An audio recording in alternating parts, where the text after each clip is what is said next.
Olá, pessoal. No vídeo de hoje a gente vai falar sobre algumas observações que eu quero fazer em relação ao vídeo que eu lancei ontem. O marxismo tem sempre a verdade? Antes disso, não se esquece, participa da campanha do engajamento. Então curte, comenta, compartilha, indica o vídeo para outras pessoas, se inscreve, ativa o sininho. Tudo isso é muito importante para melhorar o engajamento do canal. Se puder, também participa do financiamento coletivo, tanto no Apoia-se, a campanha de financiamento coletivo, e a descrição tem o link, ou se você quiser fazer algum Pix com algum valor, o QR Code está aparecendo aqui na tela. Simbora?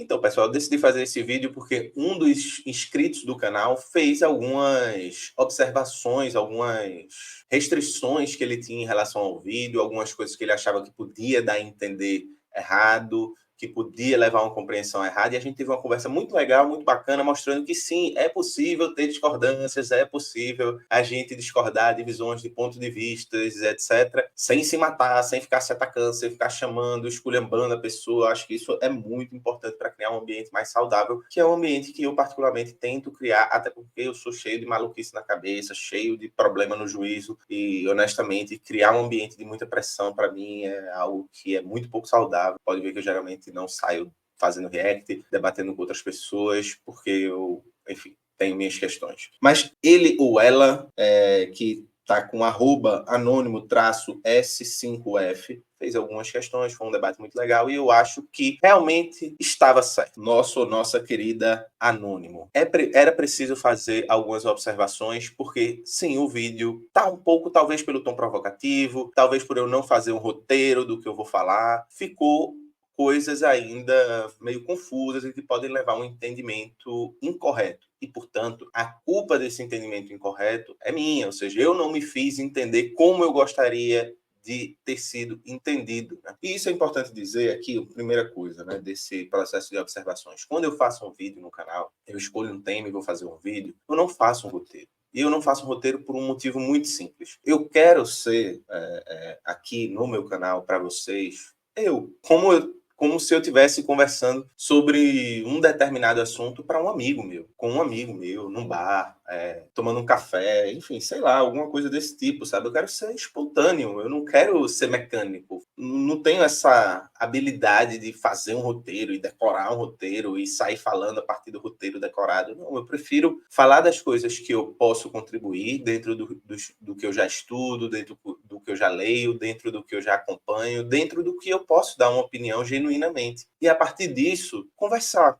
com vocês. Óbvio, isso tem ônus e bônus. Tem o bônus de eu ser honesto comigo mesmo, honesto para com vocês, e o ônus de, claro, nem sempre o vídeo vai sair tão redondinho, tão fechadinho, e isso poder abrir brechas para uma má compreensão, de eu ser mal compreendido, porque eu me expressei mal, ou eu usei uma linguagem não tão legal para ser entendido. Um outro ponto é que, além de Anônimo, teve gente também reclamando muito, enfim, do vídeo, dizendo que era indiretinha e coisa do tipo, indiretinha safada, né? Falou assim. E não é uma indiretinha safada. Vocês sabem, quem me acompanha há mais tempo, principalmente no Instagram, sabe que eu não sou uma pessoa de ficar fazendo briga na internet, eu não sou uma pessoa de ficar arrumando confusão na internet, eu não sou uma pessoa de ficar xingando ninguém, eu não sou... Quando eu discordo, eu sempre discordo respeitosamente, e eu sempre, geralmente, discordo de pessoas que eu possa ter um debate respeitoso, não discordo de pessoas que eu vejo que não têm respeito pelo outro, não tem respeito por quem está debatendo, que fica xingando, que fica gritando. Esse tipo de debate da internet, que é típico das redes sociais, essa coisa meio agressiva de querer lacrar em cima do outro, eu não faço, gente. Então, se eu não faço esse tipo de coisa, mesmo quando é numa confrontação direta, eu também não faço indiretinha. Eu não gostaria de que alguém ficasse dando indiretinha para mim. Enfim, então eu não sou uma pessoa de dar indiretinha. Quando eu quero falar algo, eu falo na cara. Quando eu tenho algo a dizer e eu quero dizer para alguém, ou quero apontar algo a alguém, eu vou dizer o nome da pessoa e vou falar com todo o respeito do mundo sobre o que eu tenho discordância. Teve outras pessoas, um último que eu acho conjunto de comentários importante. Outra pessoa dizendo assim, então quer dizer que agora os marxistas não têm mais uma verdade absoluta. É tudo marxista, tem que glorificar os marxistas pós-modernos, marxistas nietzschianos. Veja, eu não citei Nietzsche, eu não citei pós-moderno, e em nenhum momento do vídeo anterior, que apesar de eu ter tido a infelicidade de não me fazer ter sido bem compreendido, eu não retiro nada em termos de conteúdo do que eu falei. E sim, os marxistas, eles não deveriam acreditar na verdade absoluta. E aí eu já vou começar trazendo essa observação. Os marxistas devem acreditar numa verdade absoluta? Não, gente. Por quê? Porque uma verdade absoluta é uma verdade essencial. Ela tem uma característica metafísica. Então, toda metafísica na filosofia, ela foi construída em cima da concepção de uma verdade absoluta, de encontrar uma verdade essencial sobre as coisas. Então, sim, você não deveria acreditar na verdade absoluta. Isso significa que o marxismo não acredita numa verdade? Acredita sim. Como o Anônimo colocou, ele fez um excelente comentário. O marxismo existe uma verdade objetiva. E essa verdade objetiva ela é alcançada através da mediação teórico-racional. Existe uma verdade, ela só não é absoluta. E o fato de não ser absoluta não significa que ela não exista e seja relativa.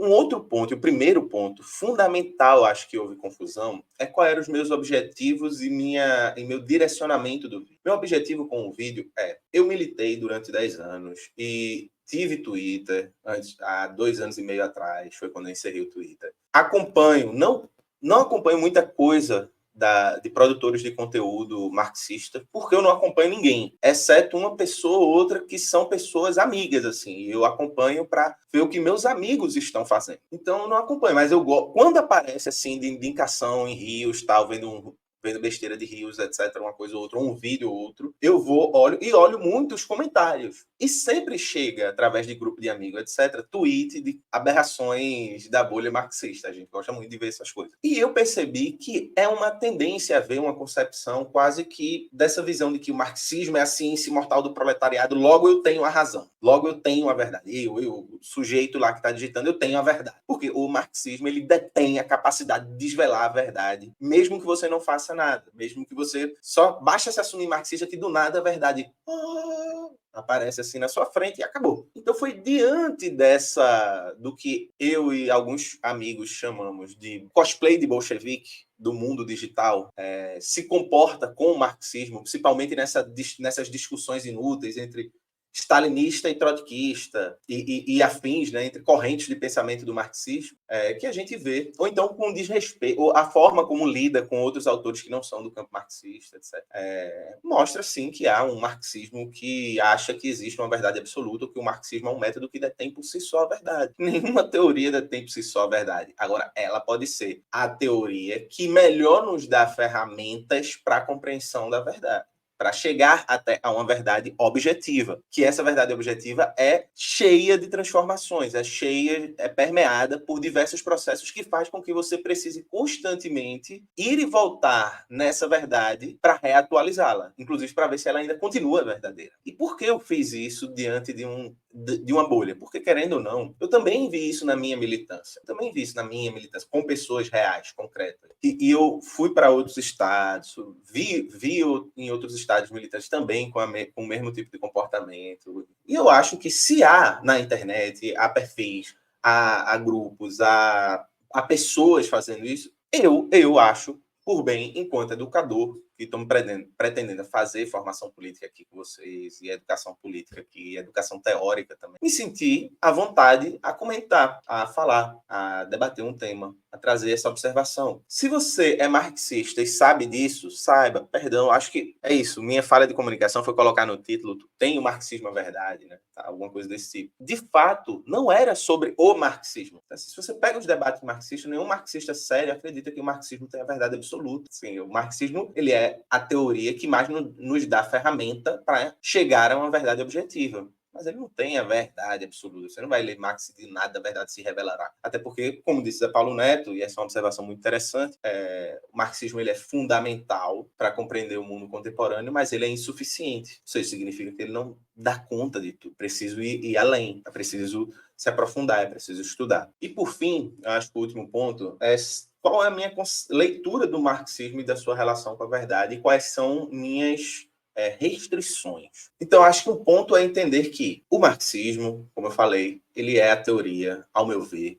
Desde que eu li o Marx pela primeira vez, eu tive esse estalo, assim, foi algo muito bonito, como me tocou a leitura do marxismo, assim, algo... Eu sentia dentro de mim aquela leitura. Foi uma leitura que me tocou profundamente, assim, me emocionou profundamente, assim, fazendo um sentido que eu não conseguia explicar, inclusive, porque eu não tinha ferramental ainda para compreender totalmente o que estava sendo dito. Então, sim, eu acredito que o marxismo ele pode nos dar um conjunto de ferramentas, de instrumentos, de conceitos, de categorias, de armas, como diria Deleuze, né? de armas teóricas, intelectuais, para a gente disputar o mundo, para a gente conhecer o mundo, para transformá-lo. Né? Então, eu acho que tem isso. E isso passa por conhecer verdadeiramente a realidade. Ainda que essa verdade seja processual, ela vai requerer da gente um trabalho infinito. A gente vai estar sempre tendo que reatualizar essa verdade, a gente vai estar sempre tendo que confrontar essa verdade teórica com a realidade para saber se ela ainda é verdadeira,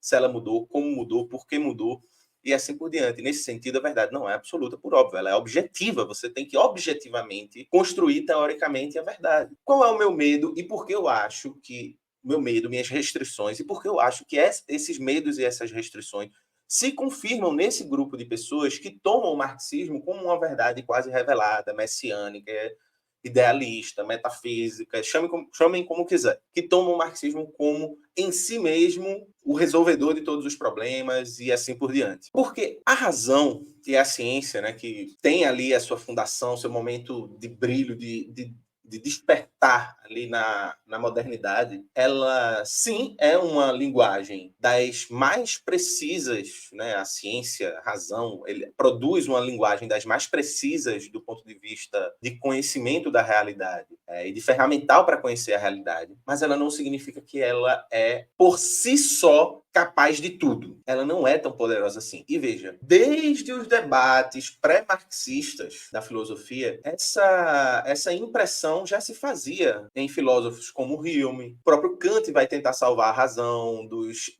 das problematizações que estavam tendo sido feitas. Né? Então, Kant vai delimitar um espaço que limita a atuação da razão para poder ver o que dali pode ser colocado. O próprio Hegel vai colocar para a gente o quanto a razão, esse espírito da razão, ele é difícil dele chegar até a produção de um conhecimento verdadeiro e etc., porque é muito complicado acompanhar o objeto. A própria razão é muito facilmente enganada, é muito facilmente... Ela cai muitas vezes na sua própria astúcia.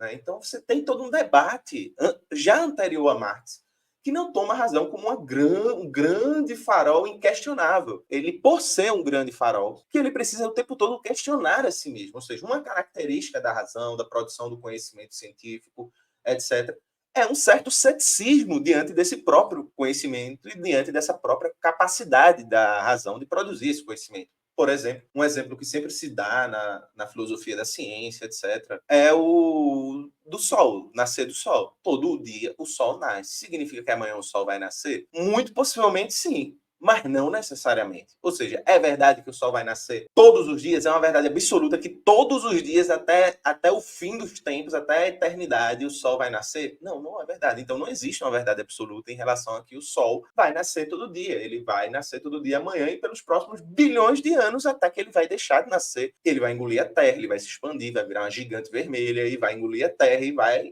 todo mundo pro beleléu. E não vai ter mais Sol para nascer na Terra porque não vai ter mais nem Terra. Essa é a diferença de uma verdade objetiva. O Sol nasce todos os dias, até que, sabendo que ele irá deixar de nascer, porque existe toda uma pesquisa em relação a como é o processo de vida e morte do Sol. Mas a verdade absoluta, o Sol nascerá todos os dias, não existe. Ela é uma mitificação da razão. Por quê? Porque nos últimos bilhões de anos da Terra, de existência da Terra, o Sol nasceu todos os dias. Além disso, né, de você fazer uma observação, algo generalizado, né, ou então, eu já vi muito marxista fazer isso, né, comparar, por exemplo, transpor análises das lutas camponesas na Rússia do século XIX para o XX para as lutas no campo no Brasil. Aí pega e fica fazendo analogia. Os camponeses brasileiros são os, sei lá, Krychowiak da Rússia, sei lá.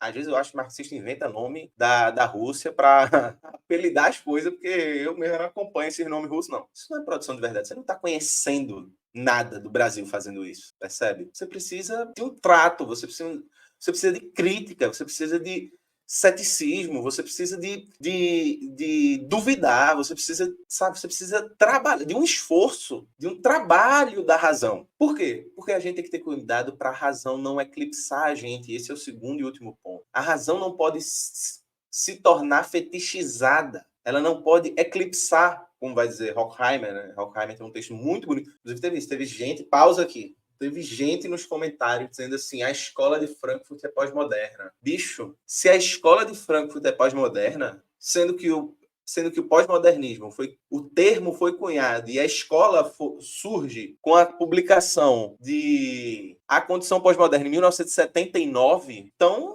lascou, assim. Temos um paradoxo temporal aqui.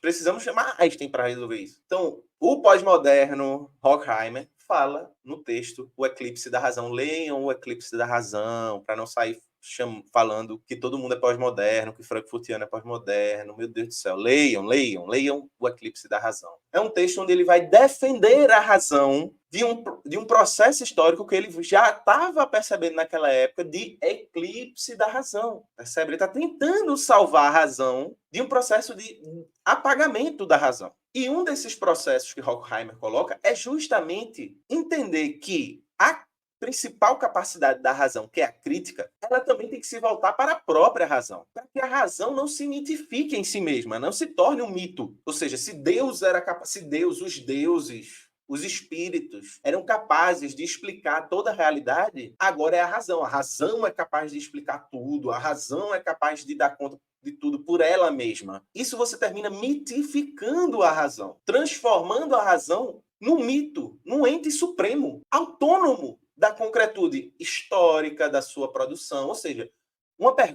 a pergunta que os pós-modernos frankfurtianos fazem é quais são as condições materiais de sustentação da razão. E por que a razão no capitalismo teve essa tendência na sociedade, no capitalismo e na sociedade moderna, teve essa tendência de se mitificar, de se fetichizar em si, de se fechar em si mesma, de transformar a razão numa mera aplicação de técnicas neutras em relação à sociedade. E o que eu vejo alguns desses marxistas jovens fazendo na internet e em alguns espaços de militância é isso, é transformar o método, e aí chame de método, do que quiser.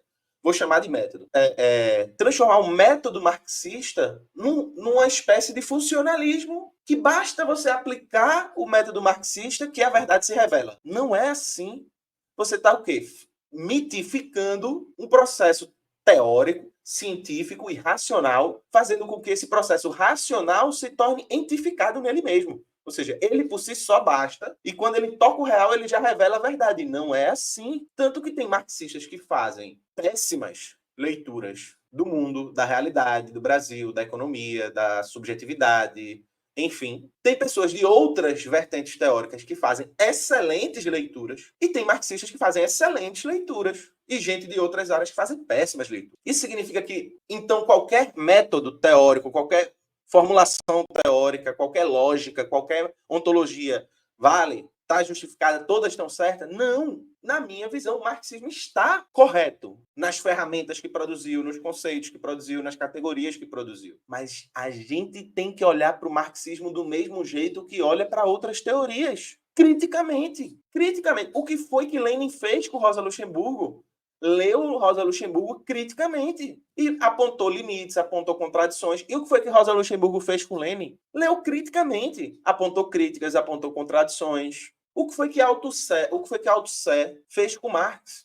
Leu Marx criticamente. Você pode achar horrível, ruim a leitura que Althusser fez de Marx. O que foi que Lukács fez? Leu Marx criticamente. A palavra ontologia não aparece em Marx. Ou você acha que Lukács revelou a essência da leitura de Marx para o universo? Não, a leitura crítica e criativa. É o Marx de Lukács. Então, um bom marxista tem que entender que se critica, se a razão ela é essa ferramenta tão forte que nós temos de produção do conhecimento, a gente tem que fazer isso criticamente com toda a realidade, com os outros campos teóricos, com os outros autores e com o próprio marxismo e com o próprio Marx. Quando Losurdo diz que há um desvio idealista na forma como Marx concebe o Estado, na formulação intelectual de Marx sobre o Estado, há um desvio idealista, é o que Losurdo vai falar, e aí vocês podem perguntar para Jones, que é estudioso de Losurdo. Porque Losurdo está criticando Marx, então ele deixou de ser marxista, porque para ser marxista tem que... Qualquer coisa que Marx fala, você fala amém,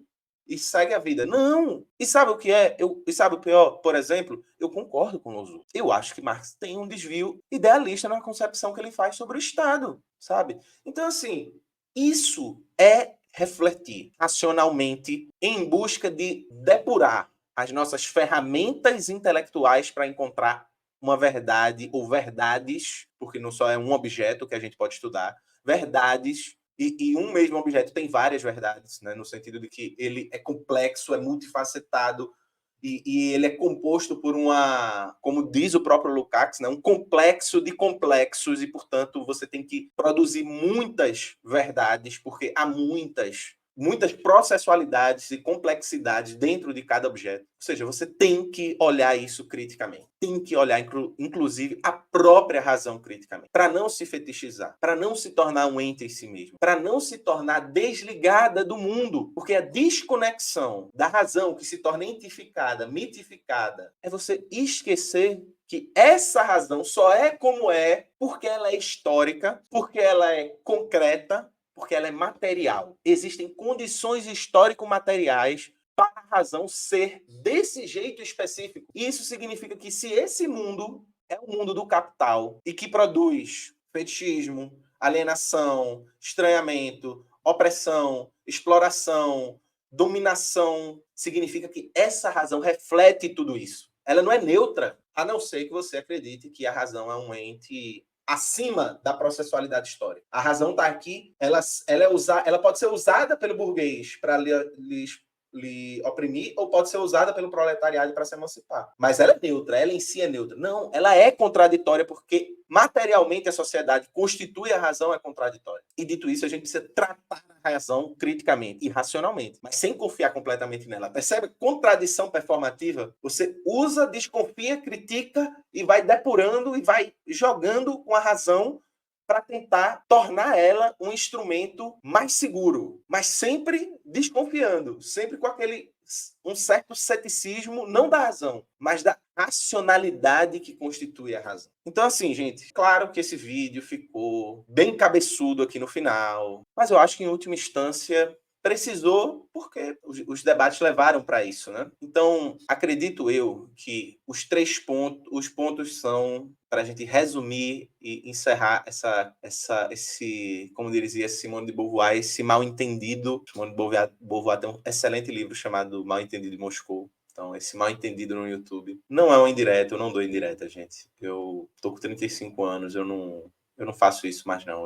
Meu psiquiatra nem recomenda, nem meu psiquiatra, nem meu psicólogo recomenda ficar entrando nesse tipo de abestalhamento. Eu não posso me estressar, porque senão eu posso ter pequenos surtos psicológicos. Isso é isso mesmo o nome. Assim, eu não posso ficar me estressando, não. Eu já tenho, boleto, um monte de coisa para me estressar, então eu não vou ficar dando indiretinha. Não me mandem vídeo de gente me esculhambando. Já mandaram uma vez, então não me mandem essas coisas. Acredito que eu realmente, e aqui esse vídeo também é uma autocrítica, né? Eu não me expressei adequadamente, eu não usei uma forma legal, eu não usei um título legal. Isso gerou um ruído, gerou um desentendimento entre a gente, e eu peço desculpa a vocês por isso. E agradecer ao Anônimo pela divergência respeitosa, pela divergência embasada teoricamente, e pelos alertas que foram muito cuidadosos, né? E 3, sim, o marxismo, ele busca uma verdade, essa verdade ela é processual, ela muda,